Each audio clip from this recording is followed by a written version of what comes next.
fidèles téléspectateurs de Chérif la télévision, mesdames et messieurs, bonsoir, bienvenue dans ce flash d'information. Cérémonie officielle de signature du protocole de coopération entre la mairie de la commune 5 du district de Bamako et la commune des Parcelles Assainies de Dakar. La cérémonie s'est déroulée dans les locaux de la mairie de la commune 5 ce mercredi 15 novembre. Mamadou Ben Chérif Soumano, Ibrahim Koulibaly. Cette cérémonie de signature d'accord de coopération entre la commune 5 du district de Bamako et la commune des Parcelles Assainies de Dakar a comme objectif renforcer leurs économies respectives. Les deux municipalités envisagent des expositions et foires en vue de valoriser leurs différents savoir-faire. Ce sont là les explications données par le premier responsable de la mairie de la commune 5. Donc l'objectif recherché, c'est vraiment des échanges entre les deux peuples. Et dans les semaines à venir, nous serons à Dakar. Le peuple, les femmes transformatrices, les artisans de la commune 5 iront en foire à Dakar. Et ce serait vice-versa. Chaque année, 2 fois par an, nous allons nous retrouver soit au Sénégal ou au Mali. Donc, vous remercier en tout cas pour nous avoir donné l'opportunité de nous adresser à nos deux peuples, le peuple sénégalais et le peuple malien. Pour sa part, le maire de la commune des Parcelles Assainies de Dakar indique que cela ne fera que renforcer les liens existants déjà entre le Mali et le Sénégal. Et comme il l'a dit, réitérer notre engagement à raffermir les liens qui unissent nos deux peuples, peuple du Mali, peuple du Sénégal, c'est le même peuple. Au moment où nous sommes là, le président Ibeka était à Dakar en train de travailler avec son homologue du Sénégal sur ce qui va renforcer la sécurité de nos pays, parce que ce qui touche à l'un touche à l'autre. Donc c'est pour ça que nous saluons cette initiative et ensemble nous allons échanger donc, dans le cadre du partenariat Sud-Sud, dans le cadre de la formation, du échange de personnel, dans le cadre aussi de l'appui à nos groupements féminins, donc dans le cadre des programmes de transformation de fruits et légumes, de produits locaux, mais aussi dans le cadre économique et culturel surtout, parce que nous avons un patrimoine culturel important que nous partageons. Nous pensons que les deux communes peuvent travailler, comme il l'a dit, tous les ans. Cette coopération gagnant-gagnant vise à mettre en valeur les activités menées par les habitants de la commune 5 du district de Bamako et la commune des Parcelles Assainies de Dakar. Cérémonie d'ouverture du séminaire de formation des femmes du CADTM Afrique sur l'audit et les microcrédits. Objectif, abolir la dette et construire un monde basé sur la justice sociale et le respect de la nature. C'était ce mercredi 15 novembre devant les locaux de la CAD Mali. Amadou Kamara, Seydou Niari. La tenue de ce séminaire, organisé par CADTM, est une synergie d'action sud-sud pour abolir la dette et construire un monde basé sur la justice sociale et le respect de la nature. Ce séminaire va contribuer à la construction d'une conscience politique chez les militants et lutter contre les mécanismes, les règles et lois injustes à travers des actions d'éducation populaire, citoyenne et d'interpellation, de revendications et de propositions d'alternatives au niveau local, national, sous-régional et international. On est venu assister à ces braves femmes-là qui organisent aujourd'hui un grand séminaire sur la dette et les microcrédits.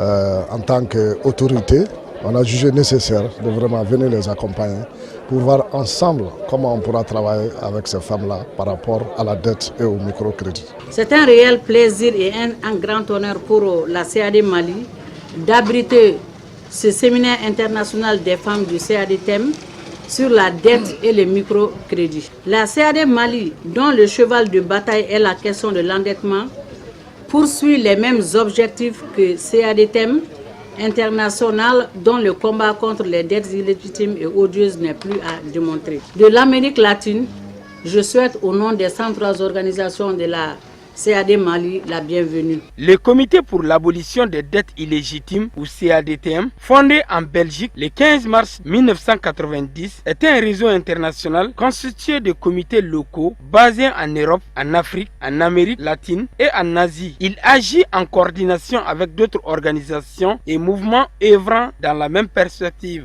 Le CADTM, c'est le Comité pour l'annulation de la dette du tiers-monde, qui a été créé en Belgique en mars 1990 dans le but de travailler sur le thème de l'annulation de la dette du tiers-monde. Le CADTM est un réseau mondial composé de membres et de comités locaux basés en Europe, en Afrique, en Amérique latine et en Asie. Les participants venus de tous les continents vont se pencher sur les problématiques et les nouvelles directives prises lors de la rencontre précédente tenue au Maroc. L'objectif général de cette activité, c'est de renforcer la capacité d'analyse et d'intervention des femmes du réseau Afrique sur les mécanismes de la dette et aussi sur les processus d'audit citoyen et aussi sur l'imposture de la microfinance. Je suis ici dans le cadre du séminaire du CADTM pour l'abolition de la dette illégitime dans le cadre de microcrédit. Il est très important, il est primordial pour moi et disons pour nous au niveau du Gabon, dans la mesure où il pourra apporter assez d'informations, assez de points de vue différents qui permettront au niveau du Gabon d'approfondir les connaissances sur non seulement le microcrédit aux femmes qui ne savent pas d'abord ce que c'est et en même temps de faire savoir à la population gabonaise et pourquoi pas bien d'autres, quel est l'impact du microcrédit sur la population. C'est une organisation qui lutte contre aussi pour un vrai développement, qui répond aux besoins de la population, un modèle de développement décidé par la population et pas décidé par les leaders du Nord ou les gouvernements qui imposaient un pseudo-développement qui entraîne la pauvreté et qui entraîne encore les inégalités sociales. La CADTM est un réseau constitué d'une trentaine d'organisations actives dans plus de 25 pays répartis sur 4 continents qui sont l'Afrique, l'Europe, l'Asie et l'Amérique latine. Rappelons que l'objectif du CADTM est l'abolition immédiate et inconditionnelle de la dette publique du tiers-monde et l'abandon des politiques d'ajustement structurel. Le Premier ministre démissionnaire libanais, actuellement en Arabie Saoudite, a accepté l'invitation du président Emmanuel Macron à venir en France, a fait savoir jeudi le chef de la diplomatie française Jean-Yves Le Drian depuis Riyad. Commentaire signé Moussa Fomba. Le Premier ministre démissionnaire libanais Saad Hariri, actuellement en Arabie Saoudite, a accepté l'invitation d'Emmanuel Macron à venir en France, a fait savoir jeudi le chef de la diplomatie française Jean-Yves Le Drian. Lors d'une conférence de presse conjointe avec son homologue saoudien, le ministre français a déclaré que Saad Hariri se rendrait en France quand il le souhaiterait et dès qu'il le souhaiterait, il sera accueilli en ami, a-t-il ajouté, à quelques heures d'un entretien avec le Premier ministre démissionnaire. De son côté, le président libanais Michel Aoun a affirmé dans un communiqué que son Premier ministre démissionnaire est attendu samedi à Paris où il séjournera quelques jours avec sa famille avant de rentrer à Beyrouth. Le président Emmanuel Macron, très actif dans ce dossier depuis 10 jours, avait redemandé mercredi matin que Saad Hariri puisse rentrer au Liban pour y confirmer sa volonté de démissionner. En l'invitant en France, Paris tente donc une autre solution pour résoudre la crise. Saad Hariri a annoncé sa démission le 4 novembre à la surprise générale alors qu'il se trouvait à Riyad, la capitale saoudienne, disant craindre pour sa vie et accusant l'Iran et le Hezbollah libanais de s'aimer la discorde dans le monde arabe. Son annonce est intervenue dans un contexte tendu sur plusieurs dossiers entre les deux poids lourds de la région, l'Arabie saoudite sunnite et l'Iran chiite. Voyons les restes de l'actualité dans le monde, commenté par Abdul Karim Sako.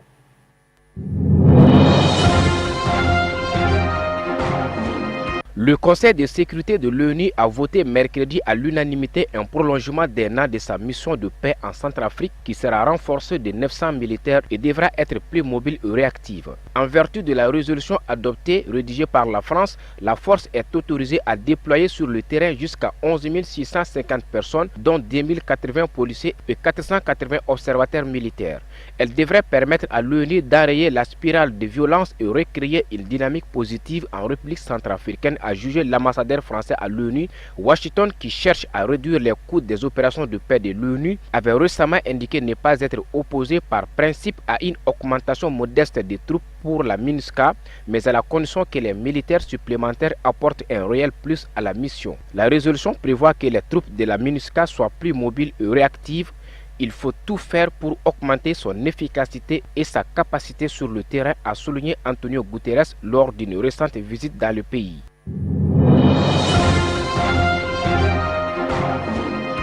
Le nouveau président angolais João Lourenço a annoncé mercredi avoir limogé la PDG de la compagnie pétrolière nationale Isabel dos Santos, fille de l'ex-chef de l'État José Eduardo dos Santos, le symbole du népotisme reproché à son régime. M. Lourenço a décidé de relever de leurs fonctions les membres du conseil d'administration de la Sonangol, a indiqué la présidence dans un décret diffusé à la presse. Surnommée la princesse Isabel dos Santos, 44 ans, avait pris en 2016 la direction de la compagnie en grande difficulté financière depuis la chute des cours du pétrole il y a 3 ans. La nomination de celle que le magazine américain Forbes présente comme la femme la plus riche d'Afrique a suscité les plus vives critiques des adversaires de son père, accusé d'avoir privatisé l'économie du pays au bénéfice d'une poignée de proches. Successeur désigné de M. dos Santos qui a régné pendant 38 ans sur l'Angola, João Lourenço a pris les rênes du pays en septembre après la victoire du parti au pouvoir lors des élections générales d'août 2017. Pendant sa campagne électorale, M. Lourenço avait promis de relancer l'économie du pays affectée par une grave crise et de lutter contre la corruption. Madame dos Santos sera remplacée à la tête de la Sonangol par l'ancien secrétaire d'État au pétrole Carlos Saturnino, selon les décrets présidentiels. Cela fait des mois que les torchons brûlent entre les deux camps. En août, Emerson Nagangwa avait affirmé avoir été victime d'une tentative d'empoisonnement. Il avait pris soin de ne pas avancer de possibles commanditaires, mais ses partisans assuraient qu'il avait été délibérément intoxiqué par le biais d'une crème glacée fabriquée dans une laiterie appartenant à Grace Mugabe.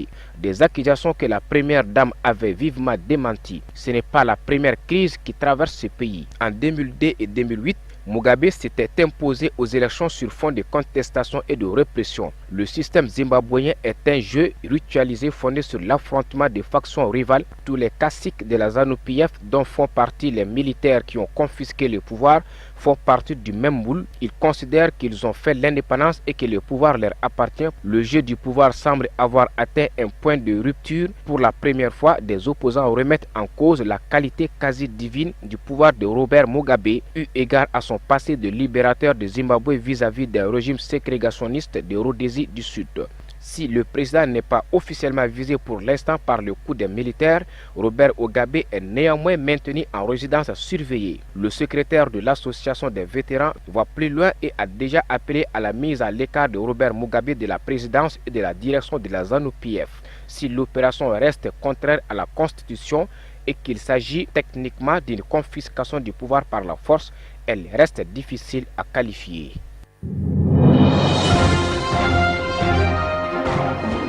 La mobilisation contre le président Joseph Kabila a été fermement contenue mercredi en République démocratique du Congo, à la grande satisfaction des autorités, de nouveau interpellées par les Nations Unies sur le respect de la liberté d'expression. Aucun incident majeur n'a marqué cette journée de mobilisation contre le calendrier électoral qui fixe les prochaines élections au 23 décembre 2018. Les organisateurs exigent le départ du président Joseph Kabila dès la fin de cette année. Le haut-commissaire a appelé Kinshasa au respect des droits à la liberté de réunion pacifique, d'association et d'expression, tout comme la mission des Nations Unies en RDC, MONUSCA, sur le terrain. L'appel s'est traduit dans la capitale Kinshasa non par des manifestations, mais par une activité moins dense que d'habitude.